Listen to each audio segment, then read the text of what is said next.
What's going on, everybody? Crazy Dog back with another video. And as you can see, I got another Bleacher Report article review for you.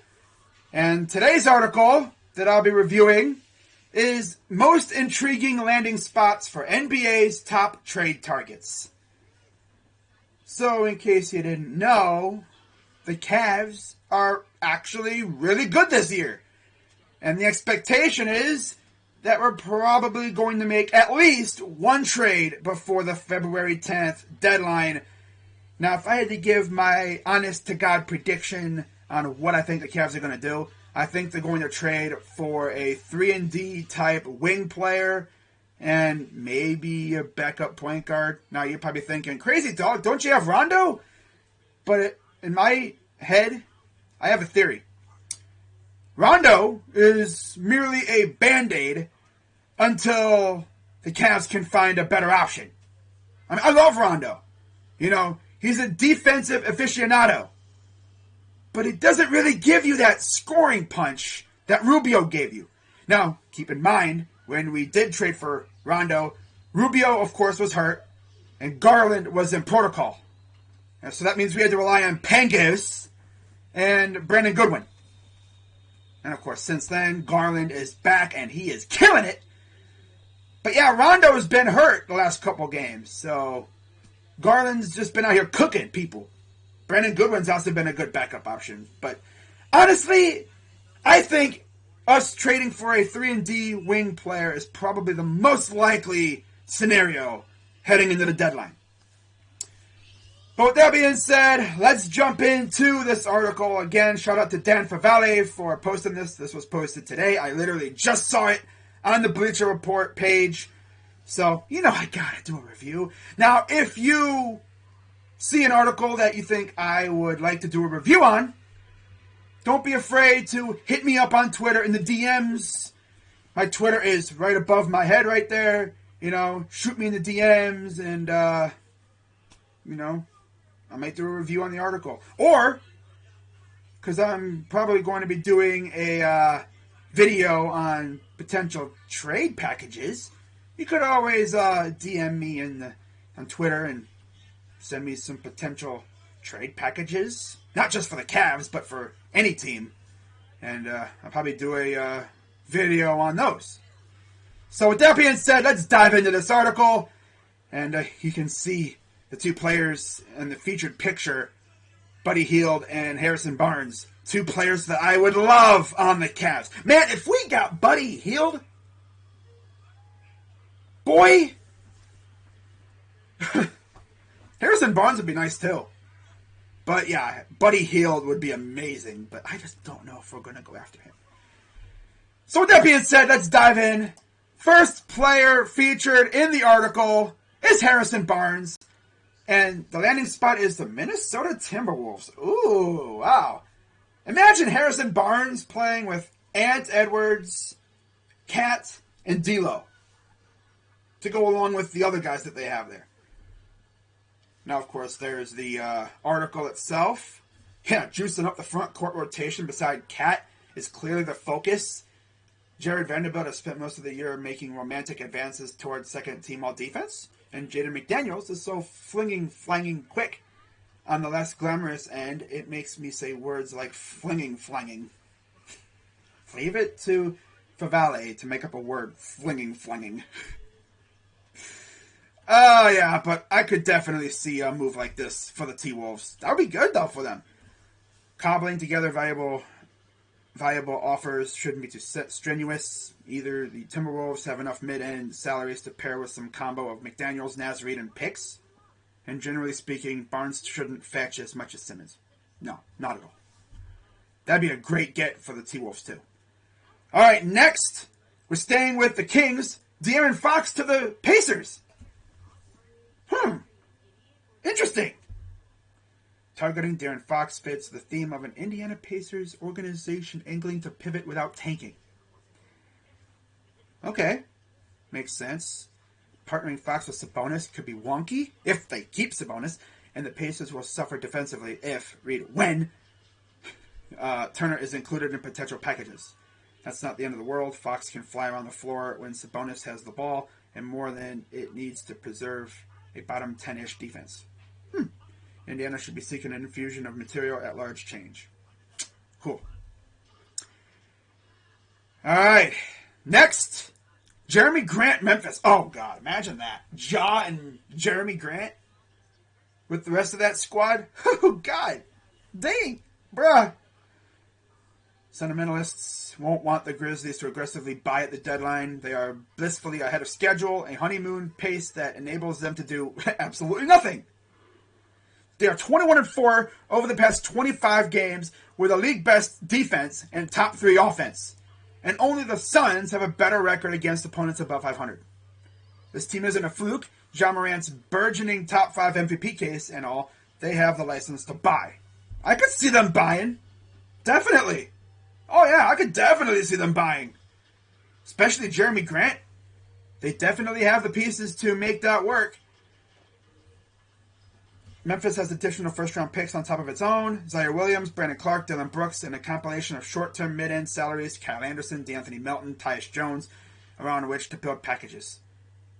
You know, I saw an article talking about 7 players that the Cavs could look at, or they've maybe been linked to. Kyle Anderson was on that list.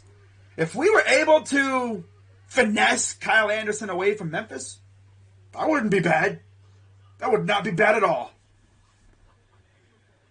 All right, next, Eric Gordon to Phoenix. There's another Cavs potential trade target right there. Small ball 5s are more popular targets for the Suns, given that Saric is recovering from a torn... I forgot about Saric. Damn. I legit forgot he existed. Torn ACL must be included in the match salaries in any significant deal. That line of thinking isn't incorrect, but DeAndre Ayton is essentially matchup proof. And it wasn't a lack of micro ball that did in Phoenix during the 2021 NBA Finals. Oh, yeah. Around 37% of his shots are coming at the rim, a share that would just about lead all of Phoenix's non-bigs. Wow. Smaller end, 6'4", but has played a ton of wing minutes over the years and can camp out beyond the arc in souped-up lineups besides Booker and Paul. Boy, if we got Eric Gordon, Garland and Gordon, that's literally GG for the opponent. Oh, you love to see it. Price will be an issue. Saric plus Jalen Smith and picks won't bring back Gordon's salary even with the Suns beneath the tax. They'd need to include a third player. Or warm up to moving pain? Interesting. All right. Next up, Buddy Hield to Boston. Okay. Few teams are more thoroughly disappointing than the 2021-2022 Boston Celtics. Shout out Atlanta. Oh, wow. Ooh, little Atlanta shade in there. Ooh. Their offense is so often out of sorts, an uninspiring operation desperate for a truer floor general and lights out shooting. Man, if they were to get Buddy Hield, that would be nice. Buddy and Tatum? Wow. Okay, so again, you could read that as your own will. Maybe Boston can expand any deal to include more teams or pull off separate trades to skirt under the tax. Regardless, Hield is worth the cost of admission to an organization that should be trying to amplify its immediate ceiling without breaking up the Brown-Tatum partnership. Aside, if the Celtics can swing a De'Aaron Fox trade while retaining Brown, they should investigate it. Ooh, that would be something. Next, Karis LeVert Raptors. I was expecting that to say Cavs. I was for sure expecting that to say Cavs. LeVert won't fall under everyone's coveted target umbrella. A lot of people are like, oh, but Crazy Dog has injury issues. But he's a baller when healthy. Not to mention we have the Cleveland Clinic / University Hospitals on our side. So, yeah. I mean, that's why Jeff Green came to play for the Cavs. He literally came to play for the Cavs because he recognized that the Cleveland Clinic essentially saved his life. That's pretty dope. Teams shopping for stopgap creation or immediate offensive pluck that doesn't break the set bank should be interested. That now includes the Raptors. Okay. All right. Again, you can read that at your own will. Not going to read all that. The ease with which OG Anunoby and Fred VanVleet work off ball. Okay, yeah, just gassing up the Raptors. Next, Ben Simmons, Atlanta. Oh, imagine that. He plays in Atlanta. Wonder what they would have to give up for him. Let's see if they say. Compensation gets tricky. Does Philly demand Hunter? Would Atlanta balk? The Hawks could use Bogdan Bogdanovic or Danilo Gallinari to take back Tobias Harris' salary. Because I have heard the Sixers have been trying to attach Tobias Harris to any Simmons trade. Maybe they do a 3-team deal, send Simmons one place, send Harris to another place. That's a lot of money on Harris, man. Sheesh. That would essentially, if we want to get Harris, we'd have to give up probably both Love and Markkanen. Because that money is just insane. At least one of the two. Definitely. That's a lot of money going to one guy. Plus picks and swaps if necessary makes for an intriguing framework. Yep. And then finally, Miles Turner to Portland. Anything the Pacers do at the deadline should include disentangling Domantas Sabonis and Miles Turner. Alright. Okay. Love it. So, those are 8, landing spots for top trade targets in the NBA. No Cavs featured, but there are some players that we could possibly look at. Should be fun. We're closing in on the deadline. Again, if the Cavs make any trades, I'll definitely do a video on it. Heck, if I'm, available, I might even stream my reaction to the trade. If I'm here, not out. Because, fun fact, when the Jared Allen trade happened, I wasn't home. I was, at the store or something, and I was, on my way home from the store. And I look at my phone real quick. And I saw the Woj bomb that essentially broke the internet for a few hours as we traded for Jared Allen. At least that broke the internet in Cleveland and stuff. Around here. Cleveland, Ohio area, Cavs, Twitter and everything. It was nuts. I still can't believe we straight up finessed freaking Jared Allen away from Brooklyn. That's insane, man. Kobe Altman is that dude.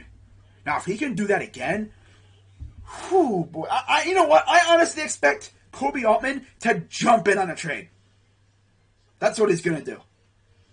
He's going to take advantage of two teams making a trade and they need a third team. And he'll be like, I'll jump in. Maybe you could give me a little something, something. Maybe both of you could give me a little something, something. Little finesse job. Yeah, again. Yeah. Alright, but that's going to wrap it up for this video. Shout out to everybody. I'll be live tonight for Chiefs and Steelers, possibly Big Ben's final game in the NFL. And see what happens. And then, of course, I'll be live for a doubleheader tomorrow. Cavs face the now Kevin Durantless Brooklyn Nets at 3 o'clock.